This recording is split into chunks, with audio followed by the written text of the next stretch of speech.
Assalamualaikum warahmatullahi wabarakatuh. Sebelumnya perkenalkan nama saya Noval Kazomi dari kelompok 6 dengan NIM F1E122054. Di sini saya akan menjelaskan tentang telekomunikasi dan jaringan.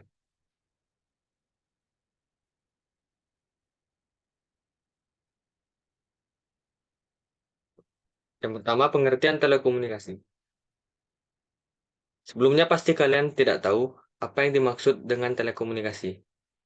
Telekomunikasi adalah pertukaran informasi dalam bentuk suara, data, teks, gambar, audio, dan video melalui jaringan berbasis komputer.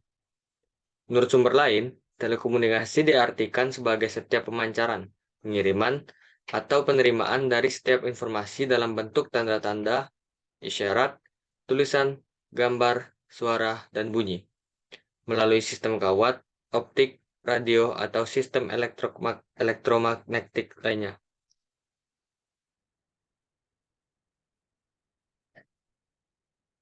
Ada beberapa tren dalam komunikasi.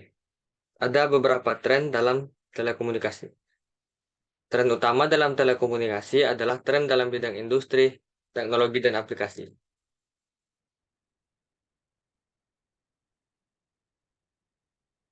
Yang pertama, tren industri. Industri telekomunikasi telah berubah dari monopoli yang diatur pemerintah ke pasar yang telah mengalami deregulasi dengan pemasok yang bersaing ketat dalam jasa telekomunikasi. Berbagai perusahaan menawarkan kepada perusahaan dan pelanggan berbagai pilihan mulai dari telepon lokal dan global hingga saluran satelit telekomunikasi. Pertumbuhan pesat dari internet dan World Wide Web telah menimbulkan berbagai produk, jasa, dan penyedia telekomunikasi. Untuk menanggapi pertumbuhan ini, perusahaan pun meningkatkan penggunaan internet dan web untuk kerjasama. Tren dalam aplikasi mengarah kepada penyebaran penggunaan internet, intranet perusahaan, dan ekstranet antar perusahaan untuk mendukung perdagangan dan bisnis secara elektronik, kerjasama perusahaan, dan keuntungan pasar. Tren teknologi. Tren dalam teknologi mengarah kepada penggunaan yang lebih intensif dari internet, optik serat, dan teknologi nirkabel untuk menciptakan kerja internet lokal dan global yang berkecepatan tinggi untuk suara, data, gambar, audio, dan video.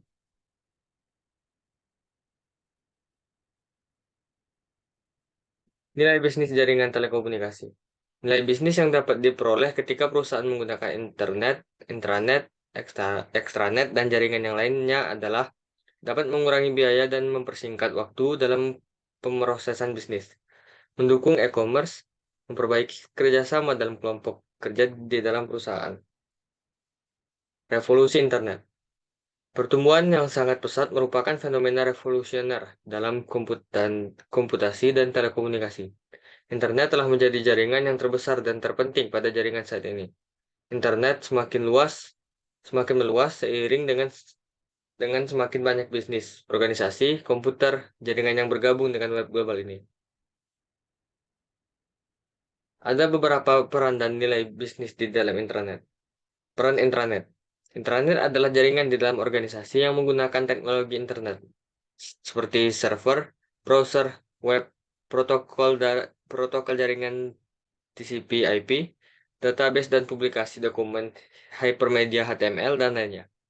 Untuk menyediakan lingkungan yang mirip dengan internet di dalam perusahaan untuk memungkinkan saling berbagi informasi, kombinasi, kerjasama, dan dukungan dalam proses bisnis. Nilai bisnis. Salah satu cara perusahaan memanfaatkan intranet adalah dengan mengelompokkannya secara konseptual ke dalam kategori layanan pemakaian yang menunjukkan layanan dasar yang ditawarkan oleh intranet ke para penggunanya. Layanan ini disediakan oleh portal intranet, software aplikasi, dan yang lainnya.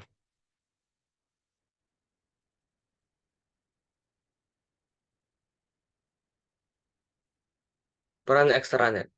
Ekstranet adalah hubungan jaringan yang menggunakan teknologi internet untuk saling menghubungkan internet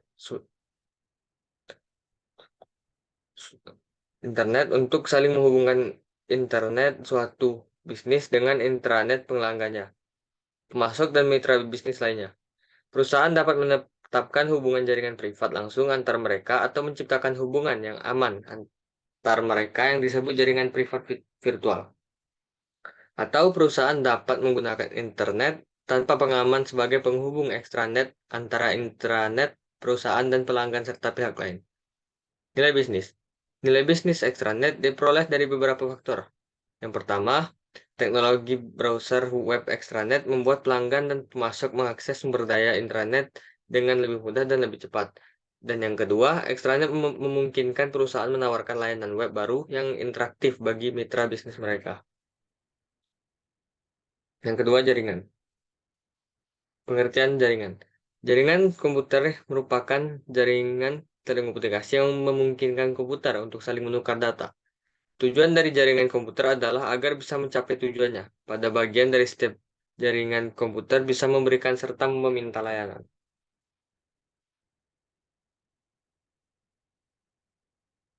Model jaringan telekomunikasi. Ada 5 komponen dasar dalam jaringan telekomunikasi, yaitu adalah terminal prosesor telekomunikasi, saluran telekomunikasi, komputer dan software telekomunikasi. Yang pertama, terminal. Setiap alat input atau output yang menggunakan jaringan telekomunikasi untuk mengirim atau menerima data adalah terminal, seperti komputer pribadi berjaringan.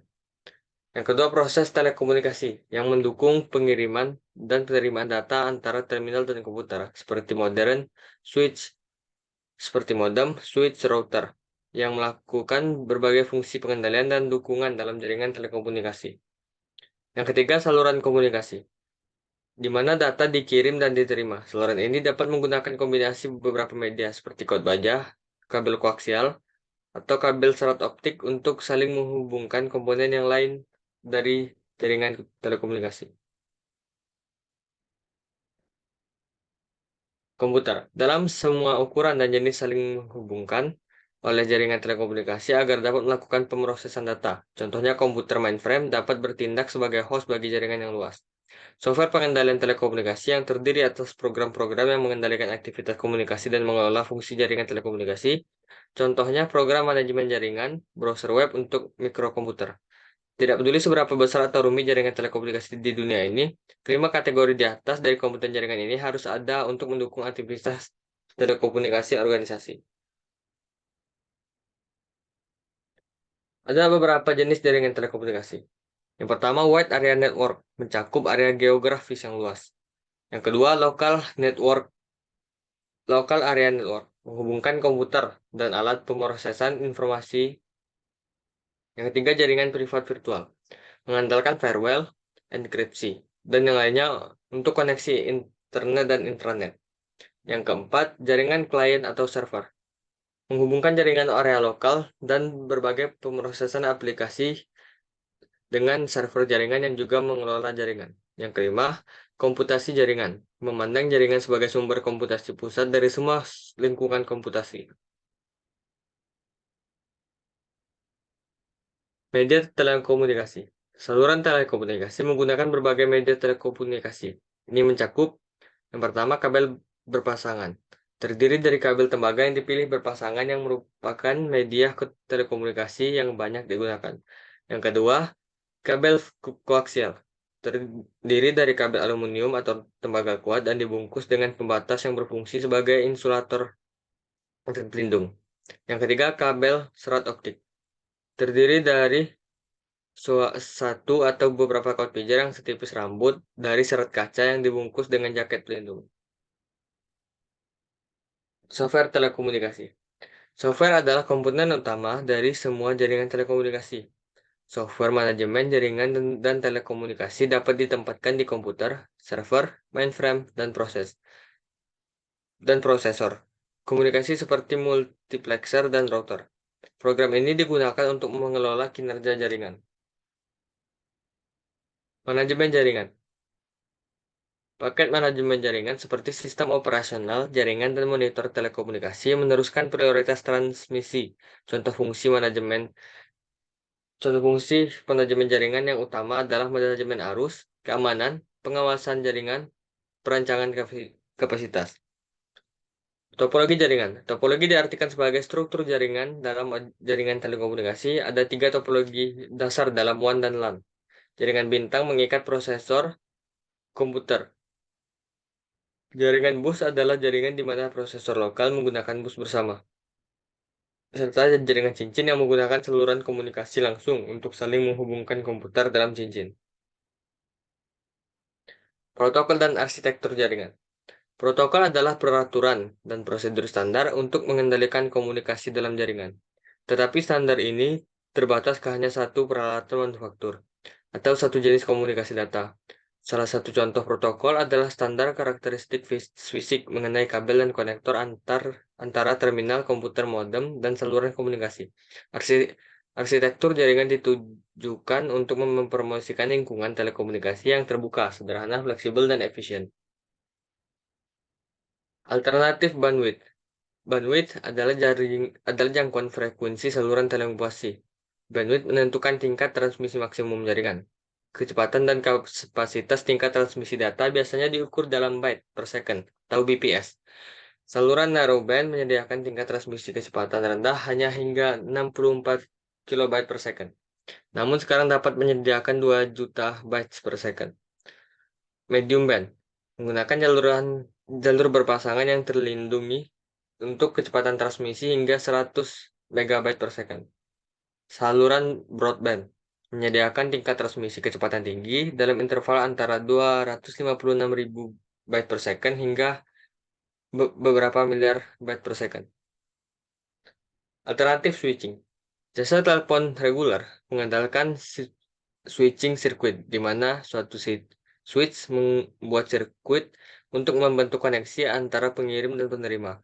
Koneksi ini tetap terbuka hingga sesi komunikasi selesai. Dalam switching pesan, suatu pesan dikirim dalam waktu tertentu dari suatu alat switching ke alat lainnya. 3. Studi kasus.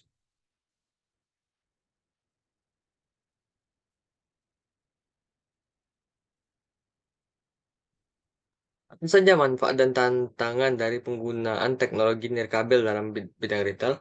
Aplikasi apa saja yang dapat berguna bagi pelanggan, bagi peritel? Mengapa? Banyak manfaat dari penggunaan teknologi nirkabel, yaitu diantaranya adalah tidak perlu kabel, dapat dipakai di berbagai perangkat mobile dan elektronik, memiliki kecepatan transfer data yang konsisten,